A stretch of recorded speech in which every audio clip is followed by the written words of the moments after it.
have I told you my Winnie the Pooh is a cult thing yet? I don't know. Oh my gosh, so we're I doing feel like it. I would know. Okay, so like Tigger is the cult leader, Oh, right? yes, He yes, makes up yes. his own name. He tells you he's the only I just one. don't He's know like that much about Winnie the he's Pooh. bouncing around, like creating havoc. And then Mhm. like Rabbit is the cult uncle who's actually running around behind him, like trying to put structure in things and clean up the cult leader's messes and like make what he makes make sense. Kanga is the cult auntie, so she's only like worthwhile for her womb and her labor. Pooh and Piglet are both just two types of cult joiners. Owl's the resistance. Eeyore, he's the grumpy one, right? Eeyore is the second generation like cult baby that is always in trouble because he won't keep his depression out of, being obvious. Mhm. And then Rue's the cult baby who grows up and writes the book. But Interesting. I feel like all I of would that have was about getting to maybe Eeyore, where it's like, especially as children yeah. raised in these controlling systems, we are expected to be happy all the time.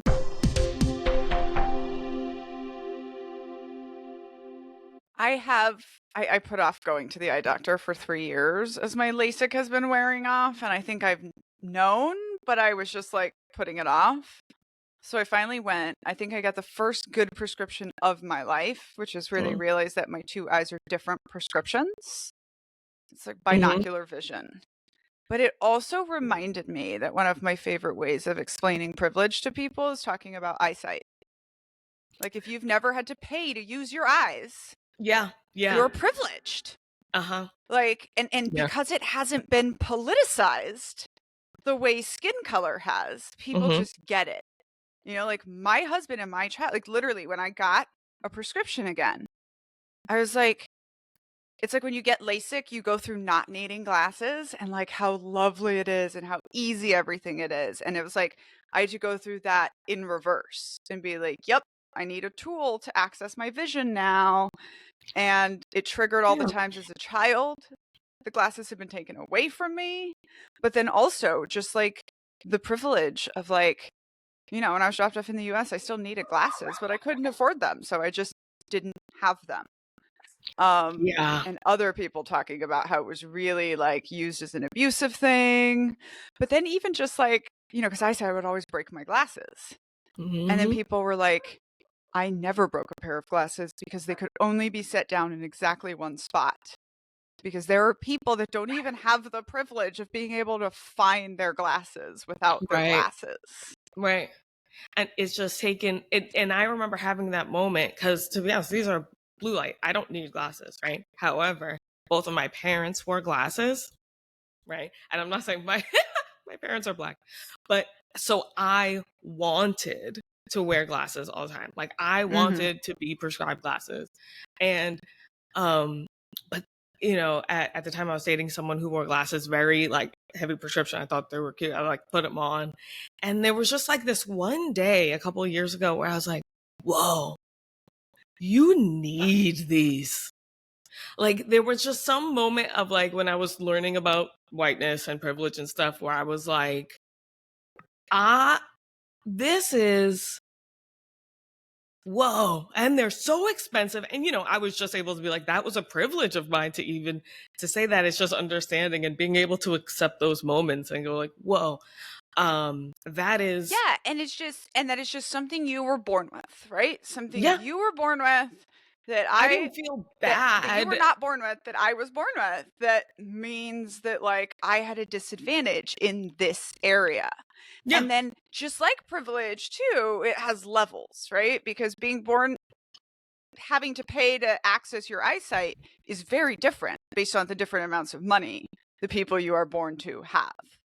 Right? So then Yeah. there's Yeah. just like Yeah. more Well, anyways, it's so no, but even I so, think it's an it gets interesting even deeper parallel. than that, right? So as being with my ex, like, so he had this story as well. Like it opened up a lot for me in terms of my blackness. So like he comes up a lot. But he would tell me a story of someone in his family who didn't know he needed glasses till he was 40 just because he happened to put on someone's glasses. Right. He didn't go to a doctor. Like that just wasn't a part of it. It was just kind of like, oh, this is what everybody's seeing. That, right? So there's that. But then there's this other side, is that my ex was very tall and black, and his glasses were like round and kind of made him look less threatening and like more academic, right? They were a part, you know, when you make those decisions, that's also part of it. So a white person with glasses and a black person with glasses are just experiencing something different, right? And I don't have to have that, you know, it's just like I can extrapolate. And also I'm using my perspective as it, instead of avoiding it and being like, oh, I didn't know, I'm sorry. Like, I don't know what white people are doing about that. Like, I didn't have a full understanding, and I still don't because I don't wear glasses. But this is more just like also so it doesn't, I can't see it, and I feel like maybe less strain on them. I don't know. I'm just trying anything because my eye has been hurting. I should go to an eye doctor. It's red, and like it's been a couple days, you know, but I just doing anything but. You know, there's all these levels where you were saying. So like when I got the glasses this time, right? Like my audience immediately was like, "Oh yeah, you're not squinting at the comments. You're not like it's very obvious." And Rebecca, the way I had to grieve for like 12-year-old me that would get punished so often for scowling at the word of God and like having like literally struggling to see being punished for like my demeanor not being appropriate, right? And like while you're reading? Yes, I would get in people would literally walk by and they'd be like, "What are you reading that you're so angry at?" And so if like the wrong adult saw me like reading our literature and being in a bad mood about it, I could get extremely punished with like additional hard labor, sometimes physical stuff, sometimes just getting yelled at, but still, you know, and it's like it was like so much attitude policing. And it was literally because I couldn't see. Like, don't get me wrong. I was reading their stuff thinking it was crazy, but it might not. Okay, here's the thing. That might have been an autism and not a vision thing. What I don't think there's sometimes when I'm reading, you know, resting bitch face type of thing. You know, I remember when I was a captain of my flag twirling team, right? And I found out at the end, I was one of the mean ones. Now I'm realizing a lot about this, right? And like, but this was even, it was mostly black people. So this wasn't even that. I think this was an autism thing, is that when I watch, like I found myself like head forward, eyes, like just the way I was focusing to me didn't feel like whatever.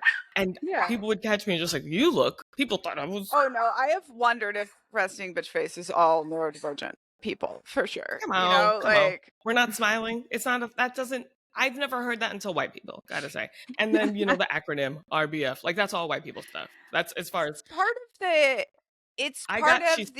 attitude policing and the appearance policing, which is always about behavior control, right? Yeah. And have I told you my Winnie the Pooh is a cult thing yet? I don't know. Oh my gosh, so I feel like I would know. Okay, so like Tigger is the cult leader, right? Yes, he makes up his own name. He tells you he's the only one. I just don't know that much about Winnie the Pooh. He's bouncing around, like creating havoc. And then like Rabbit is the cult uncle who's actually running around behind him, like trying to put structure in things and clean up the cult leader's messes and like make what he makes make sense. Kanga is the cult auntie, so she's only like worthwhile for her womb and her labor. Pooh and Piglet are both just two types of cult joiners. Owl's the resistance. Eeyore, he's the grumpy one, right? Eeyore is the second generation like cult baby that is always in trouble because he won't keep his depression out of, you know, being obvious. And then Rue's the cult baby who grows up and writes the book. But interesting. I feel like all of that was about getting to Eeyore, where it's like, especially as children raised in these controlling systems, we are expected to be happy all the time, to be like never making your internal negative feelings like anyone else's problem. There's also some racially charged statements in there. Fun fact. I was like, Haley came up to say something. Sorry. We stopped watching Winnie the Pooh, or at least one particular like movie, because my son loved it. Because I freaked out because I didn't expect it. Tigger's bouncing around doing doing his thing. And then he stops and he says, "Wait just a cotton picking second." Mm. And I'm like, I don't like that, and I didn't expect that. And Yeah. I'm like, Jonah, I don't think we watch Winnie the Pooh anymore. Because now I don't know what's gonna Yeah. come up. And I Yeah. don't really wanna deal with him with Gideon saying stuff like that at his mostly black school. And Right. I don't think you have to decide on anything based on that. You But that know, I is don't the think it's kind yeah, of, y- I think, all programming that your is old in stuff is bad. everything. yeah. Yeah. My, Dumbo, terrible. My yeah. mom loves Dumbo, but like, you just got to know those crows, right? What the heck is that? I wouldn't start someone on these things now, is what I would say. Like, there's so much stuff that isn't this. We don't need a new Snow White. Why can't we tell a better story? There are so many better stories out there than whatever these are. And we're just like, let's do them again. That's whiteness. Just like risk averse, do something we've seen before, never do anything different because that's risk. You know, happily ever, whatever. I don't care. You know, anything you got is racist. Oh, did white men produce it? There's Yeah. going to be stuff in there. I'm reading books now that are from very well-meaning white people now with all their awareness, and I still read it and go, because of how much I'm understanding, right? She's So talking like, about me right now. huh? I said, she's No, talking about me right now as I'm going to get comments soon. no, right? But I'm gonna. Oh, I didn't send you that. I'm gonna send it. I have notes on the thing, but it's about acknowledging it. It's like anyone who doesn't say I'm a white woman writing right now is doing harm. Honestly, because if she's gonna talk about, because the second she says this is what motherhood is like for women, like you lost me literally. Like you threw me out. Actually, you didn't lose. Well, I'd be trying, right? So so it's always about, I think, leading with your limitations and less so labels, but leading with your limitations and going, okay, what are the limitations here? I know this can be a white people book. I would say your book is probably a white people book mostly. Black people can and do and will enjoy it, just like my work is for white people, but like, you know what I'm saying? If it's really good, then it's really good no matter what. And we can identify with anybody because we've had to, you know, representation and whatnot. So I think it's having the nuanced lens, because you don't want to say anything that hurts Black people's feelings is you can't, like, it's just too much. That's too much. And it's like a negative association. That's negative reinforcement.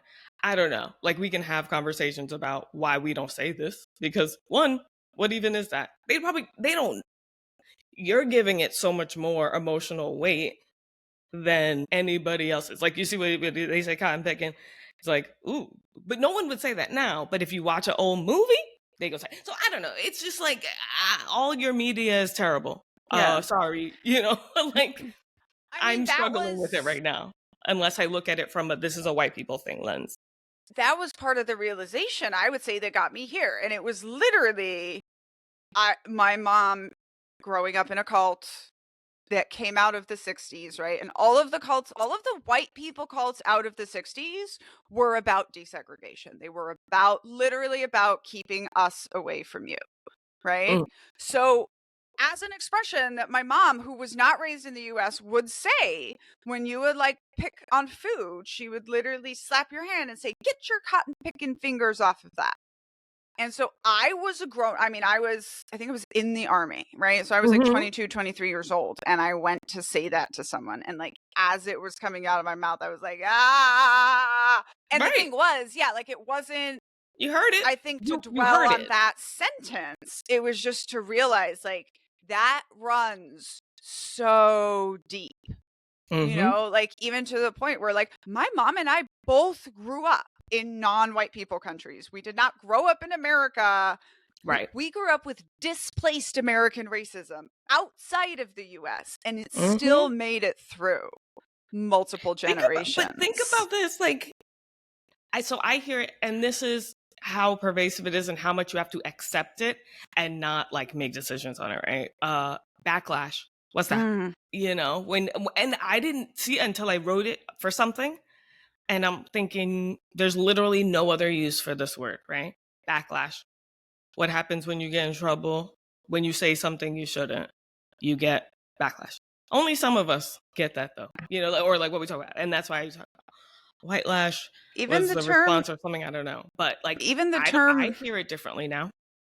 even the But like, term "earn your stripes," I've always felt has had like that can have two ooh, different meanings. ooh, Right? Like it yeah, comes from the military and you get stripes for going to combat. So it's basically like you've earned your respect, you've earned your, on the job experience. But yeah, I always just right. thought through like an American Christian tradition that sounded like, beating someone, like earning Yeah, stripes. and even the concept is weird. It's like, and it's a negative. It's like you have to go through terrible times inherently. That's what they mean by earn your stripes. Like they don't mean, I mean, put in the hard work. Yeah, right. Not there. Like it's, you have to suffer like we did. You have to um Yeah. get, Also, there's, like, oh, go through this crazy experience. So people, the yeah. parade just happened, right? When y'all are listening to this, it'll be like a week removed. But the military parade just happened this last weekend, and one Mhm. of the rumors, right, was that he just gave a bunch of uniforms to regular people and like hired it out.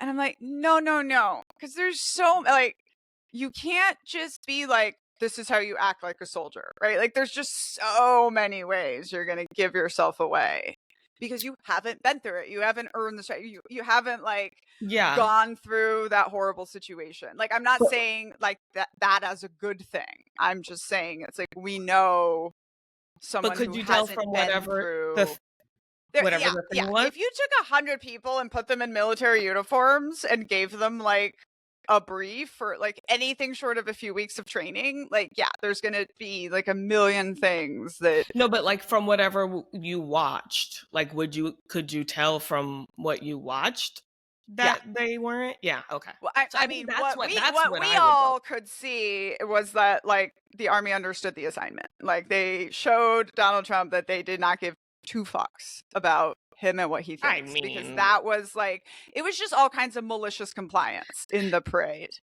But if you had put 100 people in uniform that were not soldiers, yeah, there would be a million little tells that all of yeah, that us would just be a who different would thing. be able to see. Yeah. It's like you never try to, if you're a spy, you never try to pass yourself off as from the country you're spying in because that's too easy. You're, Right. like But they're not. I wouldn't You're, say I'm from Brazil. I would say I'm from Portugal, yeah. and then like try to pass myself But off you as have that. that's a privilege of knowledge, though. Like there are certain things that you have to give them a few points less than you, and that's what people Oh yeah. are kind of saying. It's like at home, there's just so much room for that. And I don't know what the point of that would even be. That's a whole different thing. I don't care at all about that, to be honest. Like his, I don't deal with white man stuff.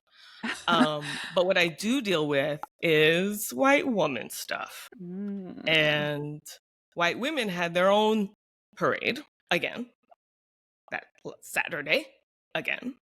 And we're very proud and moved and angry again with signs again. And fine, right? Like cool. I think there's difference between demonstration and a protest. That was a demonstration. Good one. Big turnout. Now what? I'm not sure. They didn't say. They just said we're mad about this, right? Okay. Yeah. We like what about okay. And then I want to talk about the first time, right? What's different between this and the pink one? Okay. You know what's the same? The signs.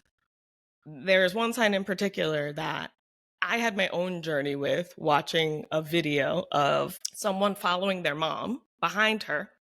And she's got a sign. You can't see what the sign says. And she's walking through the crowd. And everyone's going, oh, we love that. Oh my God, that's a great sign. And we're capturing all these montage. You don't see the sign yet. And everyone loves that. Best sign. Sign is if Kamala had won, we'd be at brunch. Yeah. You would. And I had feelings about it. I wasn't gonna say much, but I also happened to go live at I guess during the same day, and someone came into my life and said, "Why aren't you at a protest? This protest, question mark, question mark, question mark." And then started to tell me what it is, what blah, blah, blah, right? This is exhausting, right? I did end up saying something, but is brunch the goal? Because did you know that there are signs from if Hillary won, we'd be at brunch right now? There was multiple signs. In 2017, they said the same thing. Why is brunch the end all be all? And the right to comfort, white to comfort, is so disturbing. And in my right to comfort video, I do the quote from Martin Luther King that I don't have in front of me, but he talks about that white people that prefer the absence of tension rather than positive justice, a presence of justice, sorry, because I think it's positive peace versus negative peace. Negative peace is absence of tension, positive peace is presence of justice. That he what was one of his least favorite from the white women quotes of MLK, once he realized it's not the harmful people necessarily, it's not the K's, the Karens or the Clues, right? It's not them. It's the people that are just like, I just want to go to brunch again. While Black women are, and I put that, and someone honestly said, who had an SOS American flag in their bio, said, I'm not fully understanding. I'm not sure if Kamala were president, are you saying we would still have reason to protest? And I don't know if I may take that down, but I said, white women, y'all deal with this. Because I believe that she means this sincerely. I believe that that's an honest question. I actually think that's the most true thing. But at the same time, it's like, yeah, maybe it wouldn't be. And so many white women in there, like, it wouldn't be this. I don't know what they're doing. I don't know. But it's kind of like, what are you excited or what are you upset about, right? And I mean, Haley, our producer, actually said this very well during the election, which was like, we are voting for the conditions we want to protest under. And I do think, like, I was kind of excited for the things that we could push for under Kamala, right? That, like, having this woman in office, I think, in the seat of power is going to make such a big difference. And then we're going to be able to push it further. And now instead, like, we are on this pendulum swing, but we still, like, we were still going to have to fight for justice under whoever took over. But white women were not. No. They were not going to. They did not feel the need to, you know? And I think that's what felt, I remember, and I don't know if I discussed it on the podcast, I probably did, but when she became the nominee, I said, hey, y'all were already giving up. That's the it's because you don't feel, it's looking for back to business as usual. And what is business? Busyness. It's literally the name of it, y'all. They're keeping you busy. Back to work. That was why I stopped going to that place. I couldn't believe we were having conversations about what the sales reps and the whatever, when people were breaking into the Capitol and the curfew was about to hit, and I really thought something was going to happen to the white people, and nothing happened. And then a lot happened in my brain, and then I became a white woman whisperer. But anyway. And also, I just think for as much energy and attention that white women of my demographic like to take up, like 30 and 40-year-old white millennial women were not the heavily represented demographic in those protests. Like, it was still mostly boomers and people from the LGBTQ community who are being affected, and smatterings of other demographics. But, like, I was very upset by who did not show up from my neighborhood. Right. And very just like, yeah, they're literally at brunch. Like, that's what they're doing. They're at brunch and they're not here and they don't care. And if they did show up, that would be their good, great deed, though. And it's how do you get those people out of their brunch? The geez with the brunch. And then some person was like, honestly, just for, she started with, for what it's worth. That's right. White, brunches are only place white women have that isn't corrupted or stolen or whatever by white men. Heart emoji. I said, this is why I'm not on TikTok anymore. I can't with y'all. And that's your only place for community, spending money at brunch? And what are you talking about? And that's how you got into MLMs. And that's what I realized I had to get back to. So I've been watching Secret Lives of Mormon Wives, I discussed last week. That and the MLM overlap, they're like, here's a little bit of something that you can feel proud of that isn't being a mom. And you're like going out to brunch and having conversations away from my husband. Great. And Tia Levings, who does content about the patriarchy, Christian patriarchy, she talked about this, that like the ruling male class will let the women get together once in a while, and they learn to live for that, and they learn to shut down any critical complaint. And I think that's white women in America just in general, right? It's like, we'll let you be a little safer, we'll let you be a little higher up on the kind of like misogyny, patriarchy totem pole if you play our game. That's breadcrumbing. See, I always thought, I don't know if I talked about this last week, but breadcrumbing, I thought was you give a little, you like lead them, I don't know, like lead them to a place. I don't know why I thought that. But it's that, you know, you're living off of breadcrumbs because they've taught you to starve yourself so much that now all they got to give you is this little bit. And you're like, oh, he's so sweet. He didn't yell at me for 3 days. And whatever, like, so get out, you know, hear yourself, stand up for yourself. But the idea that, hey, quit it with the brunch. Like, it's one thing to feel, but the sign, you drew and colored and like, this is in lieu of doing something meaningful, in my opinion, because it gets out that discomfort that you have with what's going on because you did the thing everyone already agreed on doing. You did the socially acceptable thing, the SAT answer, and now you're done. Yeah. And something that I've had to call out several times already is white women being like, yeah, okay, we did it. We got 3.5 people needed for a revolution. Now if only our brothers and sisters of color would join us. Oh my God. First of all, no mention of the fact that that well-known number came from a Black woman, I'm pretty sure, who did that study. And they don't even know how many, the pink hat. Listen, we got everyone to come out on a Saturday to say that this is a bad guy. Oh, listen. And what I call that, because people have done that at me literally about this protest, that's mathematical language manipulation. MLM again. You're back in an MLM. All we gotta do is 3.5 and then boom. That's not how we use numbers. It's supposed to be motivational to say not everyone has to be on board. Focus on those. The murmuration. Black women talk about murmuration, what the starlings do. And then anytime I bring this up, white people are like, that's an invasive species. They can go up to 1 million birds moving in sync because each bird focuses on the 7 around them. And they're very in tune with each other. And it looks like they're a million. I'm not even making that number up. It's an emergent strategy. And in other things. Biomimicry is really a word that I love. Like, we are a part of nature. We're not separate from nature. White men came in and were like, we're actually better than nature and we deserve to colonize it. And like, not so true. I have 2 thoughts about that. One is like, well, it would make patriarchy very uncomfortable because patriarchy is a hierarchy and it's top down, and that's not top down. Right.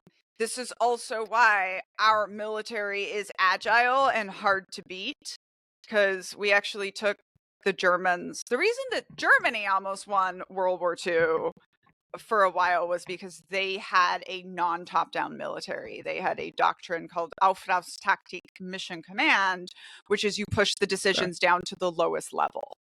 Right. And then we took that and we added the Americanness of we don't even always follow our own doctrine. You know, so it has been famously said about the American military that the reason they're so hard to beat is because they don't even follow their own doctrine, because we sort of run the way you were talking about. Like, we are fast and agile because the highest ranking person is the person in charge, and if that changes, it goes to the next person. Got it. And They don't have to wait we are in for. tune with each other, and we're making Got it. decisions based on what's actually going on the ground at the fastest time. Regionally, like in Right. what you can actually impact and who and how you can impact the best. You don't have to go up to the president every time you need Right. to make a decision. But So in a corporation, you do. in the Russian Kinda. military, if your lieutenant is taken out, you're just sitting there waiting for the top to send another lieutenant down to you to be the person in charge. Whereas, you know, I have this story in my book where there's an ambush and most of the team is killed, and this very bad leader is yelling, you know, get me a leader on the phone. And this private 19-year-old kid picks up the phone and he's like, sir, you got me. I'm it. You know, now let's go. And that Accepting your circumstances. patriarchy doesn't like that. Right. And does not like when things can move on their own and don't fall apart if they're not under this kind of hierarchical game. And that's how I think groups within communities can work, because it's a group of these people individually in a community that are coming together to do one thing, right? And so I also think authority and leadership should flow based on circumstance, right? Who's the authority here? The one who knows the most about the current situation we're in. Not let's look at the sheet for number of years. But they like to be able to remove decisions from individuals and say, no, you don't know. The gaslighting right there in taking care of that for you. I've also been thinking about that phraseology a lot. Taking care of. What is that? That's not a sentence. You're taking care of me. From me? You're a caregiver, caretaker. Those confuse me as well. But that's, I don't know. It's almost like making fun of. I don't think that's how that works. You know, making fun out of something. I don't know. The things that we could, if we slow down and question, how are we participating? Or like, what is happening right now that I can just stop doing? I can question. And those are the questions that maybe crack it for people. It's, let's study people who got out of cults and ask them, what was your moment? And usually it's not one moment. And let's find commonality there versus focusing on all the groups and how, are they good? Are they bad? What do they mean? What does this mean? What is this? Like, for you, I don't mean this for you, obviously that's your, but in certain aspects of social dynamics. I've definitely been saying this to white women when they're like, what can we do? How can we get, MAGA out and all that stuff? And I'm like, again, from a high level, I don't know how to engineer someone's cracking the brainwashing, but I know that as white women, you can do your work and learn to talk about what worked for you. And just because you weren't ever in MAGA, like you were in white supremacist America, right? Like you did. If you are woke right now, at some point you woke up, right? And before then, you were just kind of absorbing, this is my conclusion in the next book, Deconstructing Whiteness, which is just like, I think white supremacy starts radicalizing you the second you step foot in America. I just happen to be already almost 16 and be able to watch that happen. Mm-hmm. Whereas for most people, it's just happening around you. But it's kind of like you said, like when you realize like, oh, even in Winnie the Pooh, there's racist phraseology, right? Like it's in everything in our world. And our job right now, I really think, is to learn to tell it better, to learn to figure out these phrases that are good at waking people up, right? To learn to talk about what worked for you. Right. When I tell the story of how I explained male privilege to my husband that helped break it through to him, like that's helpful to other people to just have those, because the best way to get someone to realize they've been under coercive control or programming or any of these things is to recognize it in a parallel context. Mm-hmm. Right? As soon as you started studying like the cult stuff with business and corporate world, then obviously you're able to see the cult influences in white supremacy that you've been under. And so that I think that's really important work right now. I'm just like, everyone's going around screaming at people why they're not freaking out. And I'm like, you're screaming at me from the comfort of your air conditioned home on your iPhone. Like, Right. how about using this time where you're just in hypothetical danger, right? You're not even in real danger yet. Right. Use this time to like get ready for the fight, right? Right. Like, And maybe it's not maybe it's not a fight. Like, y'all are terrible fighters. Have you seen? You're not good. I would maybe like, you're right. Get ready for the conversations, the yeah, hard conversations. if And you like, expect it to be a fight, you're showing up dressed with fighting gloves on. Am I fighting y'all? No. I mean, no. oh, you're right. Yeah. You know what I mean? Now that I think it's We also use just talking. white language way too easily. I think Yeah, that's really a ownership white language. women thing too. Yeah. Everything's like war. I mean, even in corporate America, you hear, like, I saw something, I screenshotted it. It was like job layoffs is the bloodshed, blah. I was like, okay, you had fire drills when there weren't fires, and that confused me. But now it's like, I mean, it's something we have to calm tell. down. We have to white tell people. veterans, like, stop saying execute in job in job interviews as I did something and we executed the plan, like, because you don't know what the civilian is thinking when you say execute. Honestly, if they're a white man, they're like, this guy's it. I like this guy. Right. And that's the problem. That's why I can't be there. Okay, and this is something else I've been really having to explain to people, is that like only white men's view of the military has been validated, right? My book in 2022 was one of the first memoirs by a woman veteran in the mass market. And that woman is a straight presenting white officer. So like, Yeah. we don't, like, everything you see in the media, like, I called people out on owing me an apology after that parade, because I was like, I've been telling y'all from the beginning that like he doesn't just have the whole military in his pocket. The military is more than 50% not white, straight white men, right? All the other demographics, all of America is here getting a vote. But the only thing that is being confirmed for people is the straight white male military, because that's sort of the only thing we have featured. Because in the cultural military is just a word. It's an organization. It's Nike. These are just people that follow. It's the soldiers, right? Literally, like, watch Game of Thrones, and those. What we view in media is that people do what they're told, no matter what the king is. They make the crowds cheer no matter what is decided. Like, I don't think that would happen. Oh, the king just said, cut off his head. Ah! Even though we loved him yesterday. Like, yeah, sometime, but you look at how media depicts crowds of people. Now, yes, sometimes, but not always. They usually have signed up for things.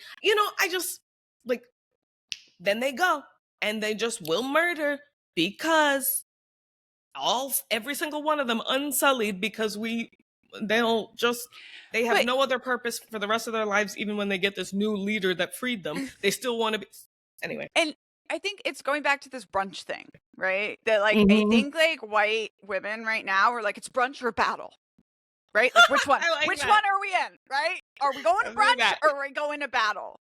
Yeah. And not understanding that, like, that's not how freedom deteriorates, right? It's not like all of a sudden, it's not like all of a sudden last Saturday I was going to brunch and this Saturday I'm going to battle, right?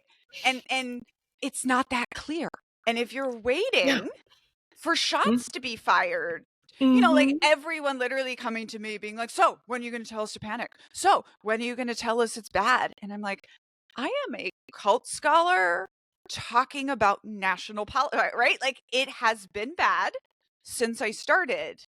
I'm here giving you the threat brief. They want to give up so bad, like, and you are not granting them the give up pass. And they're like, we want to scream, and you keep saying that won't help, basically. And so scream, like, but why? They're like, you're the problem, actually. I feel really proud, right now, because I feel like, there's just certain, not that I'm trying to take credit for what's going on there. But I'm just like, see, yeah, this is the energy. But of course they don't like it. And in some ways, you're like an ex-cult member of something that they're like, hold on. Yeah. Well, I could be, hold on. And again, part of the reason I'm not freaking out is because I live surrounded by Black people. Right. Like, perspective will get you. Every time I am freaking out, we're meeting our friends for happy hour, and either a Black man or a woman is like, honey, sit. Welcome. Take a seat. Yeah. Pull out your journals. And people hate when they say that. No. And I think that to me was what's most concerning. It's like, yeah, exactly. They would be at brunch. And that's why I'm doing what I'm doing, because it's one, like I said, it's one thing to think it. It's another thing to write it, say it, feel proud, go home, be done, pat yourself on the back and say, I am a good. Check. I'm on the good list. And it's like, oh, you wanted the Black woman to come mammy the whole country, and the woman who said, are you saying we wouldn't, whatever? And the SOS gets me, right? The SOS tells me a lot. Who are you talking to? You're talking to Black women. Come save us. We're here. We've been here the whole time. We didn't even save you. Like, that's crazy. And by existing and trying every day, we're doing our part. Right, we haven't given up, and how dare you panic? But she did, like, I thought policies would change, right? Her policies would change. Maybe not her, but her policies. Policies don't change people.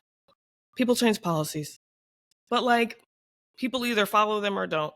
She's a Black woman giving orders. Yeah, and I was also going to say, regardless. Also, women inside a patriarchy are only going to have so much effect even from the top, right? A Black woman inside white supremacist system is only going to have also so much power, Right. Like, we had a Black one already. I thought so too. We had, and what happened? And also time continues. What happens after that? The limit of what can be done? Police brutality has every single day. Look at what police feel entitled to under the guise of being police. The costume does so much for y'all, and I wanted to stop calling them uniforms and call them costumes, because they're taking on a character. Freaking the fuck out because the Marines detained someone. Meanwhile, LAPD is literally terrorizing citizens every day, all the time. And y'all are here focused on the military and how everything's about to blow up. Just that, like, the cultability is the problem. The fact that when Rodney Hinton Jr., experienced a terrible experience with police, went out and reacted and caused harm to police as a result because someone, fit the description. What the police, we paid for a wall of costume dressed officers to stand there and let him know they were like, that cult behavior, right? And then within the cult, there's gangs in it that we know about, and it involves killing people. There are things going on in California. Like, the thought that the Black woman should come make rules, that you think just people will follow rules, I think is what it comes down to. Like, you see people as inhumane, aside from you. Right? It's always like, but not you. Everybody else will just do what they're told. It's just like MAGA, they, who are you talking to? Who, like, white women just in the ether, just announcing things. Everyone's got a megaphone. No one can hear anything. Y'all are all with the... That's part of what has pissed me off so much about this narrative of like, oh, the military is just going to turn their weapons on us. Like, look, I've written 2 very critical books about the military. Like, my brand is criticizing the military, but like, you're literally flattening us, right? Like, soldiers and veterans, yes. You're trying to flatten us into one thing. Mm-hmm. And it's just like, that's not the way it is. But it's designed. It is designed that way. It's designed for us to and that fear. Is, and revere. Not for nothing, like, we've had a lot of propaganda, Yeah. I mean, and that's what let's face it, the whole 20-year war was pretty much propaganda thing that was played on our whole country to get us to like give up freedoms. And that's the discomfort people need to sit with, is like, oh, we were, and like something I've noticed between when people wake up, right? Or something that draws people to realize is when their leader or something deceives itself. Like there is just proof in the own words of the system. That is when people because they believe them no matter what. But if they can witness you say one thing and do another, like when some people realize that, oh, the leader is sleeping with little girls, that changes everything. He's been lying, or he cheated on his wife, right? Or something like that. Not this one, but here's what's important, right? So I was on Election Day 2016. I was listening to an NPR segment on October Surprise, and it was specifically about, because of the grab 'em by the pussy tape, right? And this was on Election Day, and it was talking about how October surprises historically only change the outcome of the election if they fundamentally change the base's perception of who that person was. So what we saw with Grab by the Pussy, and I think what we are actively seeing with Elon saying, right? Like Elon saying he's on the Epstein list. Who was surprised by that? Right. I saw really so many Black people like, Elon and the sky is blue. Thought that was his nuclear weapon, only to realize that like everyone, his base and his enemies, every single American pretty much believes he's on that list. So that changed nothing. Oh, that's interesting. Nothing. They're already brainwashed into the idea that that's okay. Like Mark Vicente from NXIVM said that once, he realized, I think that he said, I don't want to say that exactly, but like, because he believed that Keith was a renunciate. But then once he realized he was actually, like, he would ignore all the signs, right? But because he would, the smells, the everything. And then once he realized actually he is doing this, that changed the actual perception of him. It's like, but fundamentally changed his idea of the way Keith Raniere presented himself, right? And one of the things I'm trying to say is like Donald Trump has not tried to be law-abiding. He's not tried to pretend like he has character. He's not tried to pretend like he doesn't rape children. Right. So it's not surprising, like, to find out these horrible things. Right. And I feel like that's kind of, it's just like every time I hear about another group, high control group, like having sexual predators in the leadership, like not surprised. Right. It's just like, I was expecting this. I didn't have it yet, but yeah. So that's why white women get surprised by other white women all the time when they're like their favorite, whoever talks about something they agree with is a white woman who doesn't listen to Black women, and then that's something going around. And like, but Black women always like, yeah, guys, hate to see it, but expect to see it. We're more impressed with someone who goes, oh, my bad, I stepped too far, I overstepped. The concept doesn't exist in whiteness. Being wrong in the moment. Never. Only like in hindsight as a weapon.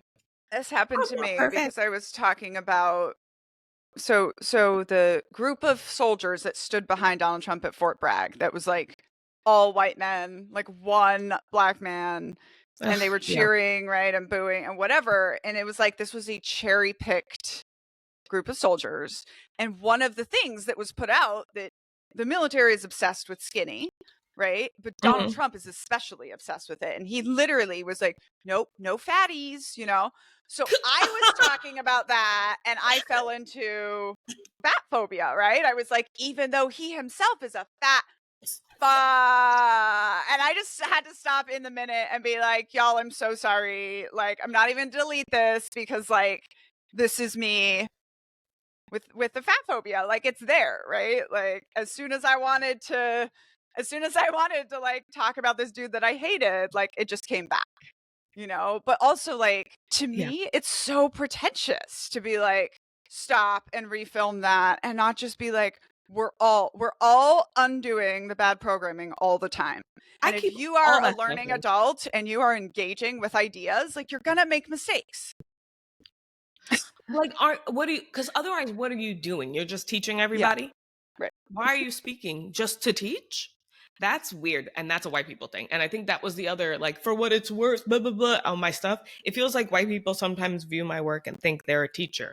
And and they're like, because it was like, everything else is fire. No, not the forward, it's worth. It was someone who said, when I said center women, if you're a woman talking about decentering men, center women. And they're like, well, it kind of excludes this blah, blah, blah, blah, blah. But everything else is fire. I hate that. I hate that more than someone calling me the N-word, honestly. I don't, because it doesn't happen that often. But like, because then, ew, and then that also, with the fire and just, but then just continually doubling down. This is about me, essentially. I don't identify with womanhood. So I wasn't talking to you then. But then it's like, but you're not talking to me. Just to say If you're this not like now other to people. girls, then don't participate when other girls are talking. People try this one with me whenever I talk about any given group, right? And they'll be like, well, I was a Mormon for so many years and I never heard of it. I'll be like, oh, if you've never heard of it, then why are you talking right now? Like, what? I've been collecting these stories, thousands of stories for years. Like, it's not hard. You can go put this on your social media. You can ask people for their negative, like, oh, you're trying to shut me down because you've never heard of this? Why are you talking? But then clearly the rest you don't of it need is to give your expertise here. Like, I don't know. And then to give the compliment at the end, gross. Gotta tell you, creepy, right? I'm just trying to compliment you. But and then the next thing was, I just made a video about that and said, because I had given them a red flag after that. That's all. I just commented red flag, and they said, I don't know why it's a red flag. Ooh, I like that. More things about me. I don't know. And I was just like, let me make a video. So I did, just to say, white people, when you see a red flag, that's your opportunity to come in and understand. If you did the red flagging, you sit and you accept it. Oh, she said she was going to go Google to find out why it's a red flag. Not just watch my videos or think on it or journal or anything. She's going to go Google why. I got to go check if someone else has said this. If some white man posted an article about it that got published by some other white man. Like, what? Or you could just take it but no, right? And then I made the video just saying that. And she said, I don't know why you're angry, or you're angry, but I validate your anger. She validated my anger. But however, you misgendered me. I actually didn't. I was talking about myself in the third person, but okay. Like, but it's like the whiteness, it just like, you other yourself so much and then dehumanize it and you talk like, what about me? I literally have any pronouns up there because you don't know what it's like to be a Black woman. But white women always come in and they're the loudest ones. And then they're like, you misgendered me. Stop being a white woman. I don't care if you're white, you identify as white. And if you're doing a white woman, I've done a white woman before. Well, you know what I mean. I heard it too many times and now I'm like I just saying, I've pulled a Pam. Sometimes I call it a Pam. Problematic ally moment. But if you are going to double down and then this is about me, you just hurt my feelings, I don't care. You didn't care about me, but I'm supposed to care about you not feel. It started with woman. If you are a woman who decenters men. And I think my followers for this, and this is where white women help me out, because I'm not going to sit here and digest why this is all wrong. But y'all can.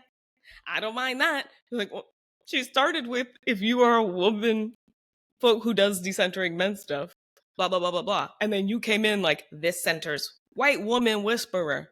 You are in the wrong place if you're but maybe you're actually in the right place and you're just so mad about it. But somehow that's my fault. All these, I gave so many chances, and that just makes me say, go with your gut, girl. Like when the red flag is red flagging, that's for me to step away, but I'm working on it, okay? I'm working on it. So I was talking about you today in my life because someone tried this with me where they just showed up and their first thing was competency checking. And then I was like, no, I'm not. And then they tried to double down. And then they tried to say they were reading my book. That's why they sharp shot me on the term expert, Rebecca. I don't call myself an expert. But they literally tried to use, I'm reading your book to stop me when they clearly hadn't been reading my book. And then their final thing was like, I'm an academic and I'm a woman and I have a PhD. And I was like, well, then stop misogynying out loud. Like, she's like, I've never been treated like this by an academic. And I was like, at this point, I don't believe you're a woman. I don't, whatever. You have to say it. Yeah, because I was like, this is what people do to Rebecca all the time. And if you are, let's talk about internalized misogyny. And if you're not, like, yikes. If you have to say it. Experts have been thinking about you. And like, really, you're a woman with a PhD and you're in here competency checking another woman? Ooh, I mean, the person who came into my live saying, why aren't you at the protest? Are you at the protest? Are they at the protest? And if you are, this is what you're doing at it? yelling at a black woman on the internet, talking to white women about anti-racism. This is what you're doing with your time, and I'm supposed to care what you think of me. That's my point. Is like, Please I take want this people to energy realize, and where do you spend your energy? I'm gonna clown them real quick, but like, you have to see that white women aren't a monolith. But you guys have to start also agreeing, right? Like, soldiers aren't a monolith. People aren't a monolith, including yourself. And like, you're not special. And like, we always come back to that in so many ways. But like, see other people just as relevant as you, even if they don't, whatever. If they're in the cult, they're still a person in a cult. You're better than them? Ooh, great. Yeah, then But I think that's all we if got. you're better than them, then use your betterness to help them out of the cult, right? Or like this, I've decided, because I have a brand of follower that likes to come yell at me whenever something's on the news, right? So it's happened to me twice, 10 o'clock at night on a Friday and a Saturday, that these women literally have the nerve to try to demand, as though I'm some kind of public asset, and as though they don't get me, like, you don't get me at 7:30 every morning and also at 10 p.m. Like, no, stop it. And they just, you said the blah blah blah, you said he wasn't gonna be able to deploy. It's never what I actually said. And I just started being like, okay, I hope you're getting ready to fight. I hope you're getting ready to fight. They're looking for the gotcha. I am for sure. Yeah. And I had to say this to people. They were like, well, you say. I'm like, I am sure that the right answer to the president of the United States deploying troops or mobilizing troops to California is not go yell at the private lady on the internet who's just trying to use her knowledge to help you. Right. Like, I'm sure that wasn't the answer. If this is what you're doing, you're having the wrong conversations. If you're here yelling, and that's sometimes I have to zoom out and look at people like that. I humanize those people. And that's what you've done too. You humanize them in a way where it's not like, these are the haters, da da da da da. It's kind of like, these are the people sitting and waiting for me to say something. But it's also like, if you're mad about the negative stereotypes about like Karens and Beckys, like, go police the Karens and the Beckys, right? It's not go yell at the people telling you about the problem. But there's something about naming, like, white people and naming things is the thing, right? The label is the thing. Once you name it, then it exists. America, New World, I'm seeing it. If you know it or you name it, it exists, and otherwise it's non-existent. Known, named, or non-existent. Right? Because to white people, I literally had the brunch lady who said, like, there's no white men. I was like, that's weird also. There's no white men involved in brunch. That's just not, there's so much not true. Also, that alcoholism and whiteness go like this because a wine mom could never be black. And all she had to say was just like, I don't know any men that agree to brunch. I've never seen that. And so a bunch of white women were like, blah, blah, blah, blah. 80 white gay men are at brunch all the time. That's like their thing. With a straight white man. And like, right. And then there was, it's all these, so many brunch. And then there was a white guy with one of the Kamala brunch signs. So like, extra, right? It was like validation on validation. It's like violent validation. And she just said, I've never experienced that. And that was it. And that's white, like, I would say, like, narcissism, right? That's narcissism. It's this kind of like, but it's still the same, like, gaslighting. People are telling you they've seen it, and you're like, well, that's how I have my community, is at brunch, so. And it's also a complete lack of empathy. Like, you've never experienced it. Like, I mean, I don't know if I've ever been at brunch with a black man, and now I'm kind of sad about that, and think maybe you should go have that experience. You know, black brunch is like, different. Oh, you don't even know. Just being like, I don't know. Dude, when my child understood that black church and white church are different, like, I swear she's low-key mad now, and she expects to be taken to black church at some point. She's never been taken to white church. Oh no, actually, she has with her Catholic friends. She was then she was literally talking about black church watching. like crazy. She's literally watching, and she was like looking at us and looking over there, and then she was like, "Wait, why are there no white people there?" And then we explained black church and white church, and she's like, Mom, black church looks really fun. And is, because there's like, why just be miserable? That's a white people thing. I think that's like the lack of the anti-identity that is whiteness. The Puritan religion was literally just allergic to fun. Like, Like, You can- Calvin and Hobbes just wanted you to have no fun in your whole life. That was not the That's cartoon, it. the real man. And that's why you think it's fight. You know, the only answer is that's how white people answer. That's like a white man answer specifically. Fight. Because even white women, you gotta use some of that energy. Just like, I have to tell you this one. You'll love this one because people are like, I don't freak out until Knitting Coat Lady freaks out. And they're like, until the craft stores are out of yarn, she's not going to freak out. And I was like, y'all, people have yarn. Craft stores have yarn. Private entrepreneurs have yarn. You can make plastic bags into yarn. Like, we're going to be okay. why are we waiting? That's when it's really bad. We're waiting for right? this It's like year to when end. the craft stores can't give us our stuff, that's when it's bad. Like, oh, honey, like, Was slavery not enough, guys? It just feels like white people are just like, you know, they're waiting for like this moment where it all clicks and makes sense, and then you just go vote for it. Ranked choice voting would be great. I think would solve a lot of things. But why don't I say that? Because you're so far from the place. What?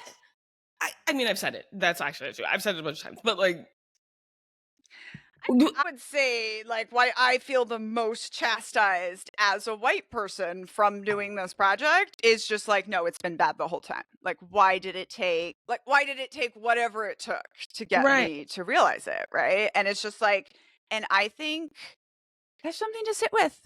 You know, like it's not a rhetorical question, right? So that's like a white people questioning, right? My questionality is when I'm asking you, like, why did it take, like, what did it take for? I'm asking what did it take mostly. I'm not asking like, why are you surprised? Rhetorical. Why didn't you wake up earlier? Rhetorical. None of that. I'm saying I don't even care about all that. I'm saying what brought you here so that we can bring more on. Like, it's been this long. I'm impatient, I guess. Maybe it's part of it too. yeah. But that's fine. But also, I think that's just want you why to a help black me, you know? woman, Angela Davis, right, was the one that says, like, we do better once we know better, right? Like, Right. I do think, like, I will never, like, forgive my younger self for the fact that I didn't pay attention to racism and black women's treatment in America during my military career, because I could have made a difference, right? I could have made a difference. I could have put myself in between things. Like, I actually could have done things, and I didn't. And it doesn't matter that I was well-intentioned, and it doesn't matter that I know now, right? Like, it's just something that I wish I had known, right? Any number of things had made me pay attention. And that's why I think it's worth it to go back through my whole life and, like, deconstruct where It's this so much came source in. material. Yeah. But again, this goes to, like, maybe this goes to the neurodivergent thing where it's just like, oh, now I know that. Because you will be able to see how it connects, because we are meant to be here, biomimicry, right? So like those things aren't once in a lifetime, connecting with another person or not, or protecting another person or not. But by going back and saying, oh, I did this because I felt like it was safer, but, you know, I gossiped about this girl even though I didn't believe it, and I called her hair whatever because and by acknowledging that, says, okay, I see that now. Cool, I've grown. Now I know, just I feel different. That can reassure you and have a sense of self, because when you lived beyond it, even when you didn't realize you were doing a bad, right? So if you're doing one now, you'll be all right. And I understand the whole, like what we talked about last week, the whole like I'm scared to offend thing that people are free. I understand from the white centered perspective of like, that's nice. I don't want to hurt your feelings, is what you're saying. Whoa, feelings? That's my business. Get out of my business. You know what I mean? And it's like, and I just don't even think it's scared to offend. It's scared to be called out on it, right? Because it's very easy to see, at least once you start your journey, right? It's, well, like, yeah, I know I offended now, but I'm not going to do it anymore. And if you hadn't told me, I was going to continue to do that stuff. That's literally, and then I'm the one people are like afraid of because I'll tell you so that you don't do it again. But it's like Black women are the most, there's a trend going on right now. And it was started by this Black woman. She gets up in the camera and she goes, "Hey, my boyfriend's going to show you his plants." And he's and you better clap for him and say some nice things. Come on, boo boo. And he comes, it's so cute. And he shows you the plants and she's in the back. And it's this trend that's just progressing. It's very Black woman coded. And like, that's what y'all are afraid of, is that energy. But that's what we do. Like, that's what's happening. That's our tough love is literally just and saying literally on this podcast, y'all can go back and listen. I think it was the first episode. And when I asked my husband initially, I was like, "Hey, can you just go run these things? Because we need numbers." And he came in and he was like, "Geez, she was harsh on you." And like, Rebecca, have you ever been harsh on me? Have you ever said like one rude thing to me ever?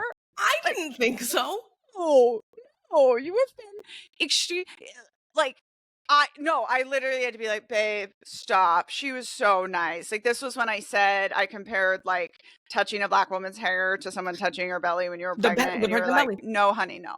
And like, I was like, she was right, but she was very kind about it. Like, not like, I know how to be mean to people on the internet. I do it regularly, and like, no, I have no interest in hurting anyone's feelings. It's just a weird concept, right? That's a very white people thinking. That's all you really, white woman. I guess white men too, but like manipulation, right? What I say is going to impact this person's feelings. The words matter so much to white people. Words, the big words, the bad words, strong words. If I say cult, so that was one of those things in one of the white books that I'm reading that I was like, oh, this is a white lady book, but she does a good intro. So it's about MLMs, sales, sisterhood, and supremacy. And the intro was so good in terms of like setting up, I'm white, all right? And we're going to talk about that. And that's going to be involved in here. And I have my limitations and stuff like that. So I was going to give you that as just like a really good, I felt comfortable going in. And it's like, oh, this person knows that they're not done. It's not whatever. They're not like, there's different ways to do it. But you have been open. But it's like, I even felt at that time, I remember the pregnant bellies thing because that happened so much in the Midwest. Like when I would say the thing, they would say this pregnant bellies thing. And I was like, And back then I was like I kind of believed Black squares, right? So I was giving lots of benefit of the doubt. But the fact that it kept happening, I was like, ooh. And I know Black women are watching. And so when I have that centered, I had to, I wonder if in real life, I probably wouldn't have said anything. And I may have said this at the time. Because it's easier. But like doing this work, this is literally one of those things. And I just want to share how it makes me feel. And I felt the like, be careful. Now, I don't know how much I'm good at actually being careful because people call me mean all the time. And I don't know, I've been trying. But in the Black community, there's like, I wonder if there's a word for uppity, maybe in whiteness. Like, do white people have a word for uppity? I don't know. But I got a lot of like, she thinks she's all that. She thinks she's this. And I don't know if that could be combo, light skin. I mean, we definitely want to punish white women for not being humble. Yes. I think that's what we use a lot. Or they'll be like, or they'll call us attention seeking, or like someone was just doing it to me today. And I was like, yeah, I built these channels to get attention. I think I have very interesting stories that other people don't have. And I'm literally trying to get your attention every day. Like, that's what I'm doing. I don't. And they see why attention. Is that a problem? They see it as a currency, like a non-directional currency. Right? Attention is attention because it's theirs. Like that's how they would view it. Good. That's like dollars. That's capitalism. Yeah. There's no such in thing as real bad life, publicity.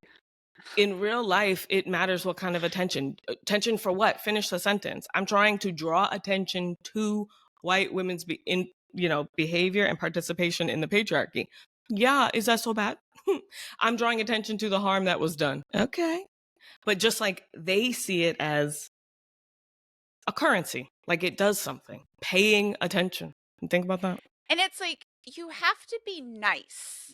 And I think, like, obviously, there's the stereotype of the angry Black woman. So I know there's like your version of it. But someone had actually made a video of me and like all the calling me a psyop and all the whatever. And they're like, we have a specific sort of social punishment for white women who speak the truth and refuse Oh to yeah. be nice about it. Oh yeah. And I think it's very similar to just wearing color, right? And I Jane mean, just one Fonda of the was things I've not started treated to well. really believe is like color is a form of resistance, whether that's like existing as a person of color in America or whether that's as a white woman, like resisting the urge to like bland yourself. Yep. You know, and I think that's the difference with me. Like, I was beautiful, I was hot, I was intelligent, and I was mostly completely forgettable. Mm-hmm. And like, The that's lead what I was roles. working hard to be Yep. for my own safety. Mm-hmm. And now, like, even I just went from my knitting coat lady like debut era to my mini era, which is called Try and Come from My Job. And it's come with a lot more cleavage. And it's because, yeah, like I'm not playing this game anymore where I need to like bland myself down. Like I've written 2 books in my area of expertise, which is extremely niche. Like Yeah. I can do it with my boobs out or in, right? Do whatever you Come want. for They're me. gonna say they're gonna want the freedom in saying they're gonna say whatever they want. But what I realize is like lead roles are the most replaceable, right? In Yeah. order to put yourself up that's at the top, good. you know, you're the most visible, but that's because you did so much to make yourself replaceable. That you're trying to fill a role. That's a void. Like what? If you just be, Yeah. you know, you start And to that's realize. so and stuff. interesting because that ties so well into like the expertise and the credentials, right? Like the more I rest on my credentials, the more my job is replaceable. Yeah. Right? Even like the name group behavior Yep. gal, right? Like the Yep. more professional I try to be, the more and this guy, actually this straight white man, like helped me Like realize fitting in. this when he was Yeah. like, I don't understand what sets you apart. Like as I was trying to professionalize, and I was like, oh fuck, then I'm gonna stay here where like everyone understands what sets me apart and that like this is original. And like when I bring my full perspective to bear, literally nobody else has this perspective in my field. And No. so, and by the way, speaking of capitalism, like this is what everyone wants. The blue ocean strategy. You build your own market. Like you and I have both built our own market, built it, and now we're like sitting at the top of it and people are mad. But it's like, and I keep saying that, I'm like, nobody knew the market for knitting and talking about bad guys was so big. That's why I'm at the top of it. But now that I've established it, like other people are going to come up, you know, like other people are going to come up in this field and that's fine. That's fine. You have to, that's why you have to do it without that competition scarcity mindset at play. It's just so like, because as a white woman, I have been told my whole life, stop making everything about you. Right. And like, yes, that's right. On the one hand, like white women need to hear that message from people of color a lot. But the message that we're getting from the patriarchy is very different, right? It's like, don't take up 1 cent of attention for yourself. How dare you? From Have I told you about my portrait? I have a portrait done by a very fancy, very good artist who did a portrait of me when I was 24. And until I got married, almost every person that walked in my house was like, why do you have a portrait of yourself in your house? And I just started being like, why does that bother you? Like, see, it's one thing it literally was this like, oh, you think you're beautiful enough to have a portrait? Like, you think you're like special enough to have like yourself be the topic of art? And by the way, if you're watching this on YouTube, you'll see I have this very diverse piece of artwork called All Labias Are Beautiful. And someone just told me they had a portrait of their labia done by an artist. And I'm a little tempted. I'm a little tempted to do that myself. Do what you want. It's your house. Why do we get this message? Like, oh, you're trying to get people to look at you. Yeah, I look good. Sure. Like, what? And there's a difference. Why do we use that as a shutdown? Yeah, well, that modest versus humble is something white women could learn over with me on Patreon. I'm going to get into the hut of humility because modesty is put on and decided by someone else, right? Like, you shouldn't want attention from other people is what they're saying. And in some ways, I could actually get with that. You know, when people are just so wrong there, right? But it's like, yeah, but it's focus your life on yourself, right? But you shouldn't center yourself in other people's narratives. It's the center yourself so you don't center yourself. Yeah. And again, I think it's also like all opinions are not the same, right? So like Right. you saying to me, wait while you're talking, or like white women need to decenter themselves versus like Right. a straight white man saying that to me, very different, right? Like you're coming from different Right. places and I'm going to take that very differently. And like the messages that the patriarchy gives us about making ourselves smaller and shoving ourselves down, I think are absolute bullshit. Right. It's At why the is same this time, person saying you know, I always say like white men, like nobody wants to hear their opinion right now, sit down. And then people will be like, well, isn't that true for white women? And I'm like, I think for the most part, yes. Sure. Unless you're actively talking about whiteness or you have some very niche perspective that other people are not bringing to the table yet, then yeah, you probably should just be sitting But down and listening. even if that you're doing that, I'm going to tell you, you're running into whiteness if you're not, unless you're just like only talking about your area of study. But if it's on TikTok, it's a way different experience. It's an immersive experience. If you're talking about yourself, talk about yourself, but that includes your whiteness. But you don't see, and even that, right? Like don't even know. the idea that we can separate ourselves, Right, is like such a white idea, you know, and is such a like inclusion for you is a choice. Even this idea that you can't be smart and sexy at the same time. Like why like that's a white idea, you know? That's like I just pick one because it's your attention from me and I can't give multiple attention. And so like if you're my brain actually works the same whether I'm in a bustier or a blazer, you know? Like that's a white supremacy patriarchal messaging. Yeah. But Black women being like, hey, white ladies, maybe like, what is it that you say? Take a beat and a seat? Take a beat and a seat. Yeah. Break out those journals. And both of those can exist at the same time. And I think like there's a place for me as a white woman to stand up to the patriarchy and be like, no, shh, and sit down. And then still be able to come into a space where you're teaching me and I can be like, shh, Daniella, sit down. Yeah, the shush and shush. Like the shush and shush your neighbor. You know, turn to your neighbor and say shush, which is a Black church type of vibe. It's communal.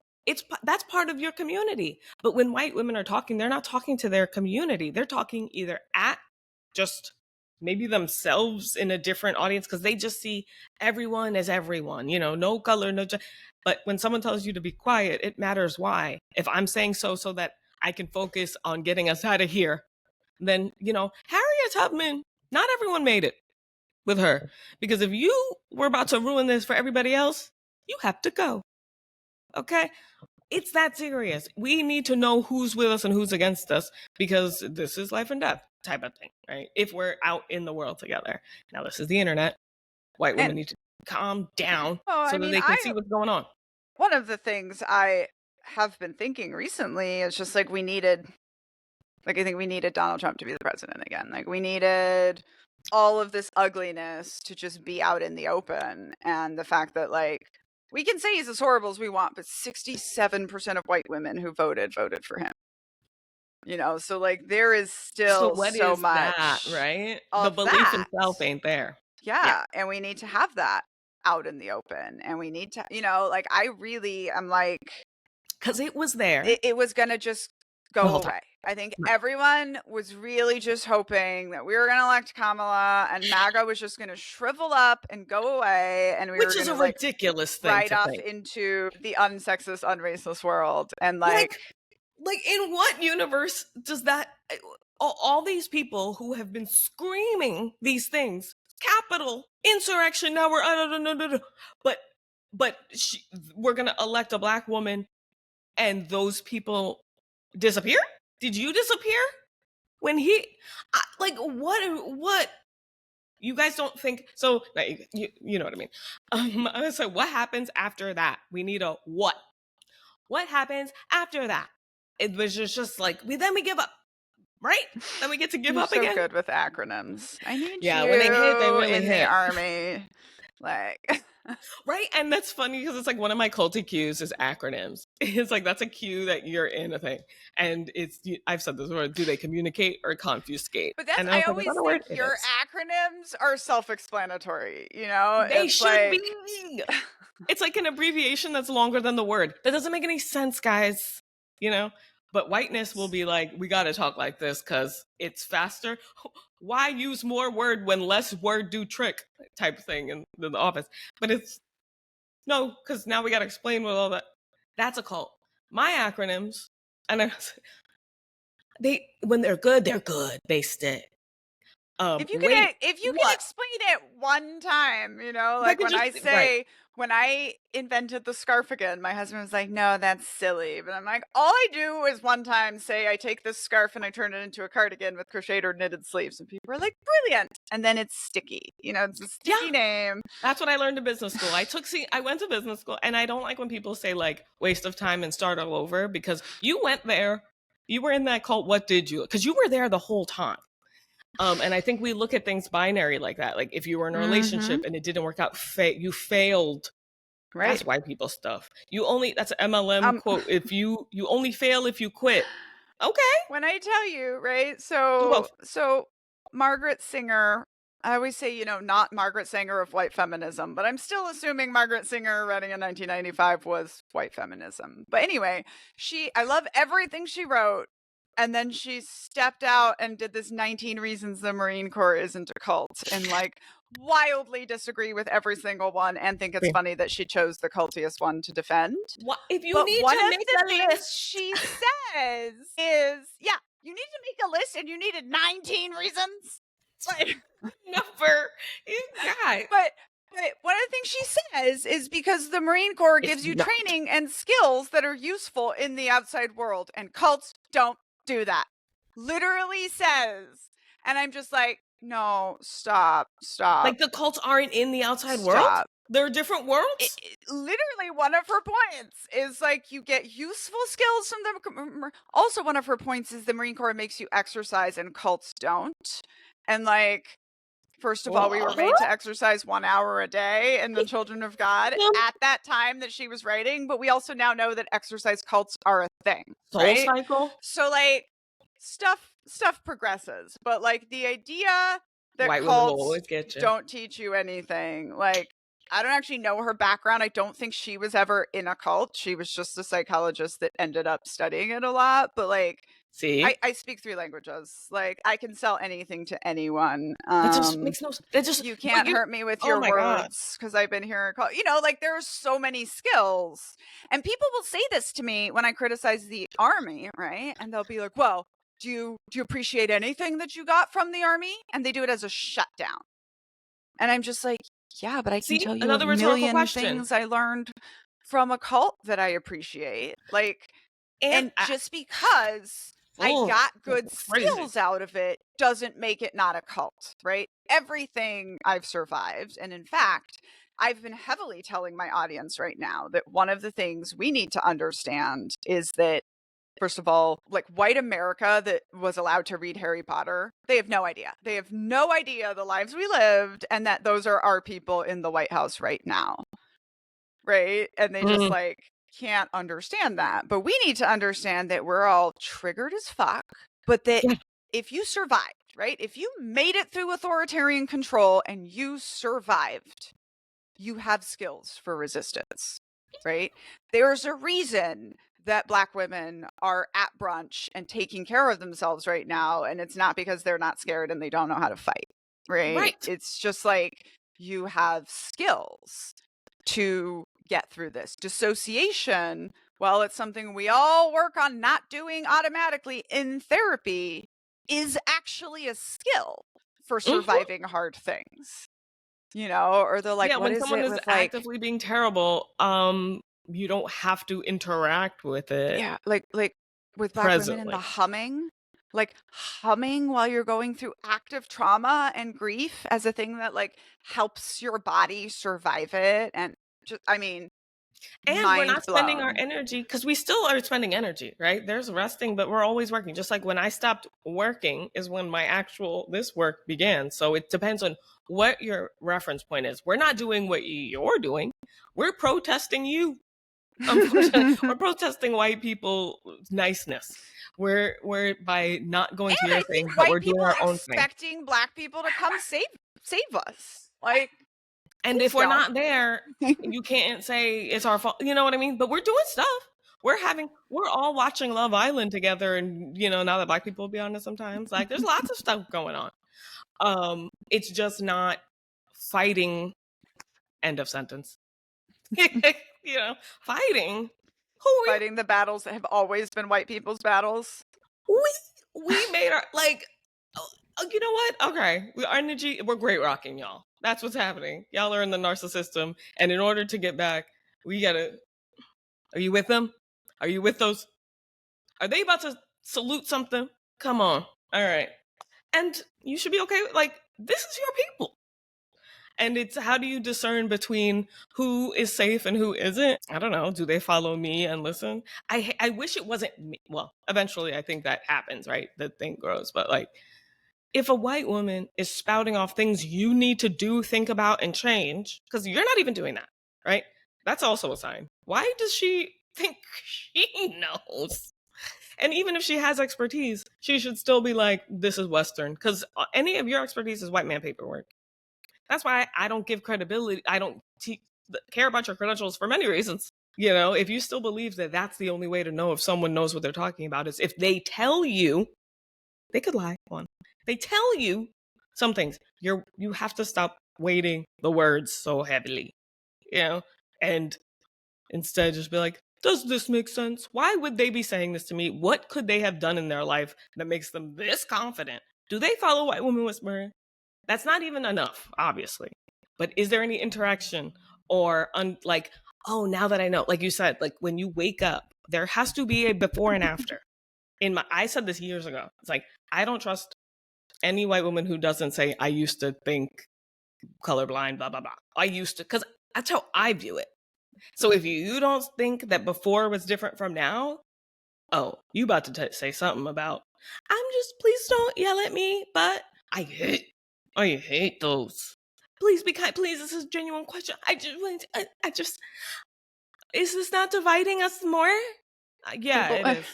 People are starting to do the, this is a genuine question, please don't yell at me thing. And I'm like, look, I yell at people for two reasons. You'll be when all you right. show up and tell me that I'm wrong in my area of expertise and you have no established expertise in that area, and when you as a civilian try to explain the military to me. Those are the two reasons I yell at people. It just happens to me that often. Yeah, But and they're fine. If you're not planning on doing that, you don't have to be afraid. Even if I don't understand your question, I'll be like, I need this to be asked in a different way. I need more context. I'm confused. You could just not. Also, you could just not. You're that afraid of being yelled at? Just don't say anything, and nothing will happen to you. Why are you saying this? Why are you saying this out loud? It's so annoying. I hate it. And just hey, are you saying the questions? Are you saying this, this, and that? Because, and then they say more things as if that's what I'm saying. You're not asking me. I hate that because I value questions so much. I'm looking at your question as a real question, and then ew, because you don't mean that, and you're just throwing questions out there. Wow, what kind of life do you live where you are allowed to just talk? Another thing I've been having a lot recently is someone will show up, right? It's a name I don't recognize, so it's you haven't interacted with me enough to kind of be taking this critical tone with me. And if that's your first question, I'm also going to believe you when you told me who you were. And this person today, they tried to come back with another question that was a little less competition. And I was like, no. You're being quiet now. If you want to know my credibility, I've established it. Go do your homework. But victimhood is white. Get it? The hood. Anyway, I'm working on one of those too.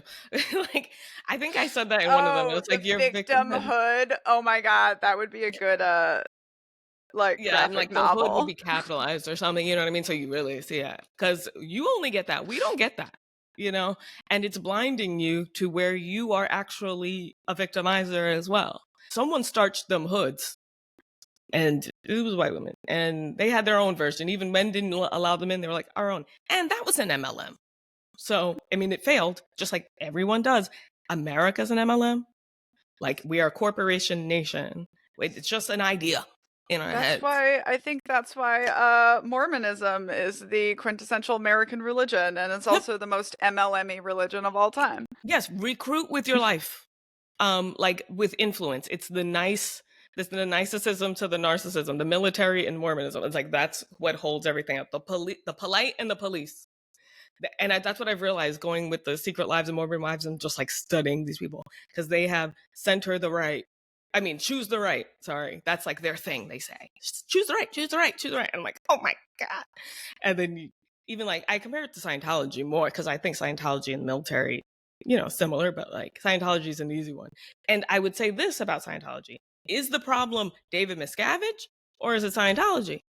It's Scientology, right? There would be no David Miscavige without Scientology. But y'all talking about Trump is blah, blah, blah, blah, blah, blah. Yeah. David Miscavige is abusive and does it. Yeah. Scientology's, bro. The belief in it, the belief that if L. Ron Hubbard just came back, which is what a lot of people are waiting for, they're like, yeah, no, he is bad. David Miscavige is bad. But L. Ron Hubbard's coming back.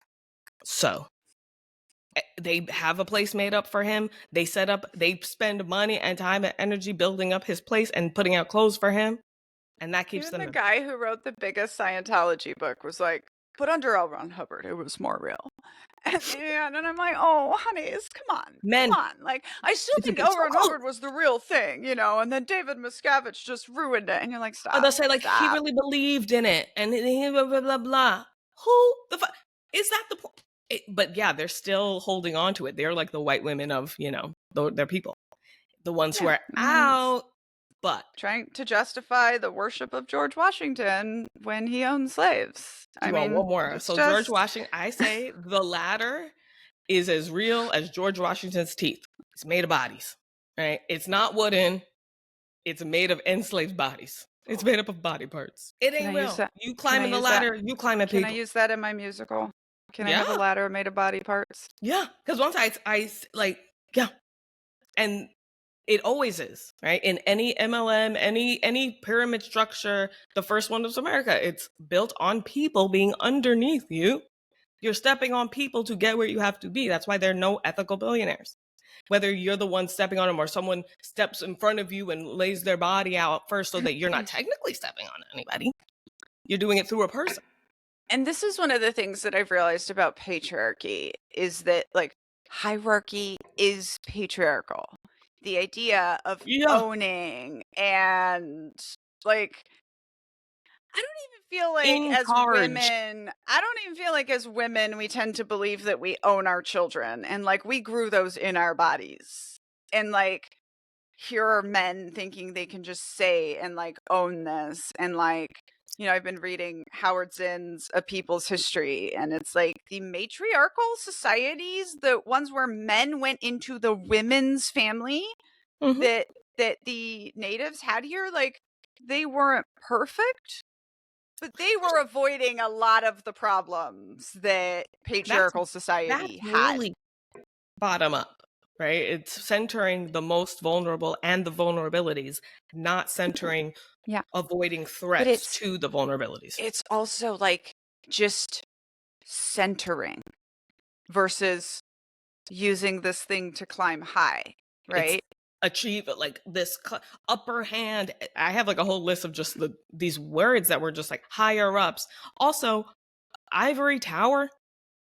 That y'all be saying that. Is there one? What is? Weird. I have a t-shirt that literally says it's not a cult, it's an ivory tower, because someone actually said that to me, and I was like, what, really, what, like I don't even know what that is, but it's like the things that we just take to be good. Good money means a lot. It doesn't mean good, and that's where the breakthroughs can start to happen. It's not at a protest with a sign about brunch. Here, you'll appreciate this one. That's like an artist thing that they say is like there's no straight lines in nature, right? So like if you're trying to draw a tree, you don't want your tree to be straight, right? Yeah. But there's lots of circles in nature. Interesting. So that I think is is See? something interesting, you know? And Yeah. even just And like, sphere of this influence is we gonna talk sound about. so weird to say, right? But even just like, okay, it sucks to have a whole bunch of bodies, but instead of taking those bodies and making a ladder, you could take those bodies and make a protective circle all around you. Those bodies could be dead or alive, and they could still be the protective circle around you, instead of just using it to like climb up high to Up high. a wobbly structure. Because they were like, I hear it's great up there.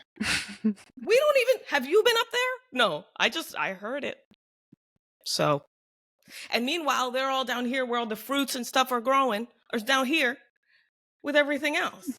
That's where the community happens. That's where and they just go up there and then they're like, oh, we don't even have any garbage cans up here. Throw it. And then now they're throwing their garbage down to us, expecting us, it's the whole thing, right? But up, stop trying to go up. Higher up, level up, be the top dog, rise to the top. But that's all MLM stuff. The 1% gets ahead. Where are you going? Y'all are all sunburnt. You got nothing going on. You smell terrible because the showers are down here. But so it's realizing that. And if you come down from there, you will take a beat in a seat. You'll have to, because like you're running on the hamster wheel, chasing your tail. And then it sounds like, I feel like what happens is like white women hear black women say, you still need to do something. And they're like, but I'm doing something. I'm holding on to so much. It's like, well, stop. I don't know, like get off. Yeah, and I mean, this is probably a good place for us to wrap this up today, because like people ask me, they're like, okay, so now like, are we going to survive this? And I'm like, stop. And they're like, okay, so how do we survive a cult we can't leave? Right. And I'm like, well, surviving long-term trauma, right? You have to have joy. You have to have rest. And more I'm beginning to believe you absolutely have to have community. Mm-hmm. Right. And if you're not able to find those things, even in the craziest of times, right? Like, you're not going to survive. You're not going to make it. You're What are going you to living go for? mad. Yeah. And it's like, exactly. And I always considered this a trauma thing, and I've never thought about it as a whiteness thing. But until very recently, I was aware, something I was working on in therapy, that I was like, I'm living my life for the next thing, for the next achievement, for the next thing I'm working on. And one of the reasons I started therapy was because I had to turn in my book a year in advance of it coming out. And I was like, I'm going to go mad for a whole year. I'm just waiting. And of course that was the point, right? It's like, no, you have to learn to live in your life and understand that, like, and this what is the would hard you be thing waiting on for, first soldiers, you know? on a deployment. This is like a really hard mind fuck that it's just like, you just live here for a year now. And it's like, just imagine someone just planted you in the slums of Brazil, but also with weapons and bad cafeteria food. And they're like, you just live here for a year now. And it's like, you just have to come to terms with that. You live in a shipping container. You live in a shipping container for a year, and most of your fun has been removed. And you have to find, right? Like, one of the things that really bothers civilians about the war experience is all of the fuckery that soldiers participate in between. But like, that's how you survive a year of trauma. And that's why women are coming home with much higher PTSD rates than men, because we didn't get a point where we could say the danger's not here and like put our stuff down and just relax. Right. Also true for Black women, I realize. Right. But see, like, you know, it's a human experience. And I think that's what I really want to get across, and then we'll wrap up. But like, you know, when they said like you have to be like the every woman, I also was thinking about that. But like, why? I remember where I was going, because I was saying about listening to our old podcast, but I had been talking about how I was listening to stories from sorority girls trying to recruit, but also from stripper story times, and also nurse talk, all these different types of women, because I relate to every single one in some way as a human who wanted to understand where I fit in and all of that. And I'm just hearing how the systems play out.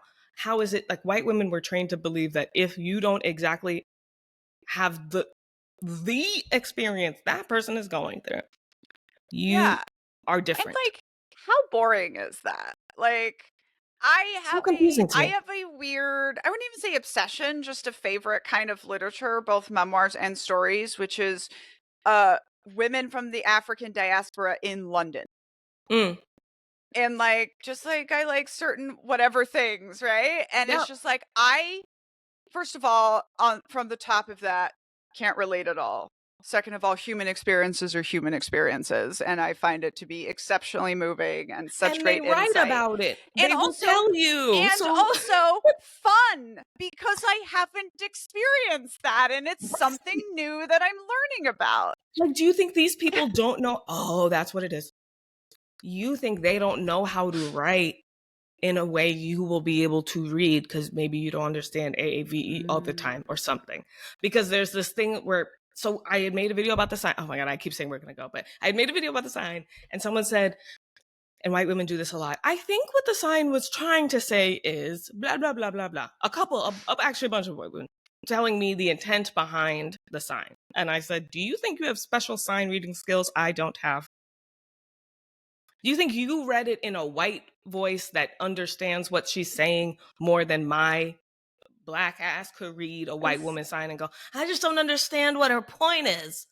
I just did a white people voice And for a yes, Black person. we Whatever. do. You know what I mean? We do subconsciously think that, because Yeah. that's something I've learned on this show to not do, and also to recognize when other people are doing it. And it's just like, no, Why are you Steph, translating? She speaks English. She didn't need a translator. I read it. I had the feeling I had, and you're saying she didn't mean any harm by it. What do you, who are you? Who was that for? No one means harm by anything except for the people who actually mean harm. And I'm not talking to anybody in that vicinity. They're not listening to me. You know, I didn't even know who this lady was. People tell me this all the time. They're like, you're not breaking it down enough for the cult members. And I'm always like, oh, honey, I'm not doing this for the cult members. I'm doing this for you to learn and then go get your cult members. The person activated by the thing I said, this is about you. Well, not me, because, you know, just for what it's worth, I just think this thing. Oh, I was teaching you something. You weren't telling me something. I said, well, why are you saying this? It was like, well, I just intention, blah, blah, blah. What about my intentions? Well, I would never assume negative intentions of you. What are we even talking about? I think this person had negative intentions, and that's what needs to be corrected right now. Everything I said about the brunch sign, but what needs to be addressed is the fact that maybe I just didn't get it, you know? I just didn't understand that there's she meant a bit of trying to correct the power dynamic there, right? Like, yeah. Like with any creator, you can just assume that if you hang out long enough, they're going to give you their credentials. You're going to find out why they're here. But like, why are they doing, right? Like, why are they just like showing up and being like, you have to prove yourself to me? Like, is it that they don't like that you're in power here? Right? Like where you said, like, I'm the teacher. Like, I'm the teacher. Yeah. I'm here to teach you something. And I'm not. Like, I have this very firm line that I don't watch people's response videos. And I'm like, no, I did not sign up for a 3-minute conversation with you. No. Like, we're not both here equally to learn. Like, no. I'm creating content for you to learn, and I'm willing to engage up to this perspective. That doesn't mean a lecture hall. Yeah, that doesn't mean I don't learn stuff. I've been saying to a lot of people that are like, I just don't get it. I'm like, okay, bye. I teach graduate studies. Like, you know, like you're not ready. You're not ready yet. Okay. Come back. Yeah. It's like, I just don't. Okay, that's a narrator moment. You're narrating Nancy right now. I'm just telling you things about me. I don't know you. And even in that, like, I think this is true for cults, for revolutions, right? It's like the people that are halfway in the cult getting people out of there, like, you know, like they're in a different place. Like they still have to be sort of half cult. And we need people that can do that. Yeah. I can't do that. Like I'm over here teaching the graduate studies. Like you have to already understand that cults are bad. Before it's not for everyone. Like if you find Rebecca's work, you already have to understand that white privilege exists and you have it. Otherwise, like it's not for you yet, and that's fine. Like maybe you do need some Robin DiAngelo. You know, I think there was like a time in my life that Robin DiAngelo was the one that got through to me, and now I can realize that I need better insight, if that makes sense. Yeah. But, Yeah. Whatever it is. and but I just also stop. think that Yeah. there needs to be people at all those spots, like doing that work. Yeah. But it Keeping really, them, shape the path, as the change makers people say, like keep people, this way, you don't have to touch them. You're just kind of like, yep, yeah. keep going, And I keep think going. also understanding like what your role is, like there was a time that I was leading troops, and now like I'll be training people for the revolution, like I'm Yeah. Show in a people how not different to freak out. stage. Yeah, I'm in a different stage of my life, and like We this love that. is what we're focused on. But I also think, again, like everything we're talking about, like there's a balance between intellectual humility, but also not everyone's opinions are valid, or like not everyone's critiques hold the same weight. Right. And your stuff isn't for everyone. And white people are used to things being for them. So they're going to come in and be like, this doesn't make sense to me. And that's okay. Yeah. It doesn't Hence have to the be for every woman. everyone. Literally. I mean, that's okay. Hence the every woman and the concept that I hate saying that word. Exists. Yeah. Right? What is, as I opposed don't know if you've ever seen the TED Talk by Chimamanda. I don't remember her last name, but it's called The Danger of a Single Story. And no, she talks about, like, she literally talks about being a white girl growing up in Africa, trying to write stories about apples, and like never having tasted an apple, which I like super relate to because I grew up in Brazil, Yeah. But because those were the stories she was reading, and that's why she thought that's what like fine writing was supposed to be about. And then just like, realizing that like the concept of, and this is so like, this kind of is what Un-American is about, right? Like in college, I am reading Jane Austen. I wrote an honors thesis on Jane Austen and the every woman perspective, right? And like how she was so brilliant because by not putting physical features to it, she quote unquote made it the every woman. And then I think like my journey believing like I could be that. Yeah. And that like somehow you need to be that. Like you need like that's to a good be goal. all things to all people replaceable in order to be good or in order to be valuable. And just like going through that journey and understanding that like there is no such thing as un-American perspective. There are just a variety of American perspectives. And the message that we're given is that this white American perspective is the American experience. Right. The monolith strikes again. Reality is all the other perspectives have been there the whole time. And it's just, how are we interacting with them? Yeah, be every other woman. Instead of being like not like other girls, be other girls. Be every other woman. I like that. Yeah. Right? I like that. You're not like other girls is such a toxic thing to say. And just like, what's wrong with other girls? I'm sorry. They're cool. What did I do? Jeez. Anti-identity up the wazoo. Oh, be the other. Be every woman. other. Be every other woman. Snoring, so I love it. No. Yeah. The amount of recovering my brain has to do after conversations with you. I know this was good. I feel these are my workouts. Like this is workout for today. I sweated a lot. We did some good work here. Yeah, the emotional workouts matter, right? Because I get them too. I get worked up, and then I'm just like, okay, at least it went somewhere. This does something. People will identify with all sides of this. I'm like, okay. That I could feel good about if I had just gone out like, and then you just sit down and you have to tell everyone you went in order for it to go. Pictures or it didn't happen. Yeah, picture perfect. Work on that phrase. What is that? Did I tell you? My husband and I, when we fell in love in Afghanistan, right? So I didn't have that many ways of testing that he wasn't just a normal straight white man. So it wasn't until we got home and go travel abroad.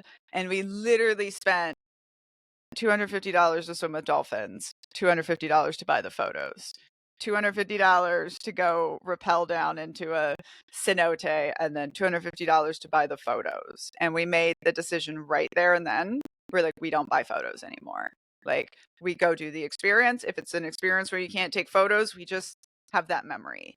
Yeah, because And why are you like doing it every otherwise? once in a while we'll be at some aquarium and be like, oh, that's a really good photo. And then we're just like, nope, we don't buy photos. And it has just been like such a good rule in our life. And just like, because you don't actually realize the amount of stuff you're not going to do because you can't afford to do it and buy the photos. And buy right? the Like you have to photos. be able to afford twice as much for like the memory of the thing. And like, Yeah, I mean, but I you once have the paid memory of the thing. hundreds of dollars for a video of myself falling out of an airplane. And like, do you know how much I watched that? Like, no, It's never. like another proof of purpose. That's another one Right. I've been trying to use, like, but not a lot of people know the phrase proof of purchase. But like, No, I like there's it. a Yeah. lot of need for proof of purpose. purpose, like announcing everything. Whiteness, like that's why Mormonism, MLMs, because everything is documented. Like they Yeah. need you to document your life in order for other people to want your life. But I mean, I think that's really good. And I also like there's a lot for you to go into that because I have been thinking so like I'm a white woman. I don't care if I get a receipt. If I do, I usually throw it away before I'm out of the store. And I think about that a lot. Like I think about the amount of privilege that I have. you would Yesterday when I never was get a loitering scanning charge. stuff at a thrift store and I put half the stuff in my bag without tagging it because I didn't realize the thing wasn't doing it. And then when the machine realized and it stopped me and the lady of color came over and very nicely counted everything in the bag. At no point was there any like suspicion directed toward me. At no point was there any like you're doing this on purpose, even though I'm sure that mis-scanning stuff is a huge form of shoplifting. And it's just like, I am never afraid. Not only am I not afraid that I'm going to be accused of stealing something, but I'm not afraid that I'll have a problem returning it without a receipt or like people being suspicious that I stole it. Yeah. So it goes, yeah. But I like that. I like that connection to proof of purpose as well. Because like you have to and just on demand, right? Like there's this. Yeah. This was something that someone brought up today in my comments that one of the things that Nazi Germany had going for them was people already had to carry documents around all the time to prove who they were. That's a freedom we are supposed to have in America, right? If you get pulled over and you get a ticket for driving without a license and you have a license, in theory, all you have to do is show up and prove that you had a license at that time because it's not illegal to be existing in public as an American without an ID on you. So because of that, just adding the one ID the Nazis wanted you to carry wasn't a big deal. And so like this, like being accustomed to proof of purchase, like that kind of stuff, like it is authority creep. And like, we don't believe you if you don't have a receipt, if you're a certain type of person. And like, and prove why you exist. I do returns all the time and I just generally don't have to have a receipt. Oh my God, I couldn't even imagine. I feel like, and even still, I'm like, but yeah, I gotta go. I wrote so many things down. This was really good. But this is the kind of stuff I feel like this is the journey. Right? Yeah. Like never would have occurred to me before. Now I literally think about it all the time as I'm crumpling up my receipt and throwing it away. And then the next phase is like, now how am I going to evolve to actually sort of attack this or try to help? Right? It's like, for me, that's how it's been. It's like you realize the privilege and then honestly, now, it's just instead of spending your energy being like, it doesn't exist, right? Like, what are we going to do with that? How are we going to address that? And that's, it's a journey. That's what we need white women to just bring the Karen energy to. Like, bring your Karen energy to talking to the manager for stopping the black person instead of you. Use your energy wisely. Don't yell at the black women on the internet, even if she's wrong. Just don't, because that energy could be used not there. Even on your own joy, but just like correcting a black person, you are not a correctional officer. And if you are, get away from us. You know? Go away. But they love, I'm correcting your feelings with that. You know? It's white or wrong, just you're white and wrong. So just like go away. Yeah. Or stick around and listen to what people have to say, but like being yelled at, you'll be all right. Yeah. It's very true. Yep. Oh, great conversation. Thanks everyone for listening to us today. Please follow Rebecca at her White Women Whisperer Patreon. That is where you get all of her best stuff behind the paywall. Stop being cheap. Yes, And please. you can also find me on Patreon. You can find the videos of this on YouTube at Knitting Cult Lady. And you can also find a chapter from Rebecca soon in my book, The Culting of America, which comes out January 20th. We're going to be in New York City on June 25th, next Wednesday. And Really? there will be details in the links. Come see us. Exciting. Hi, everybody.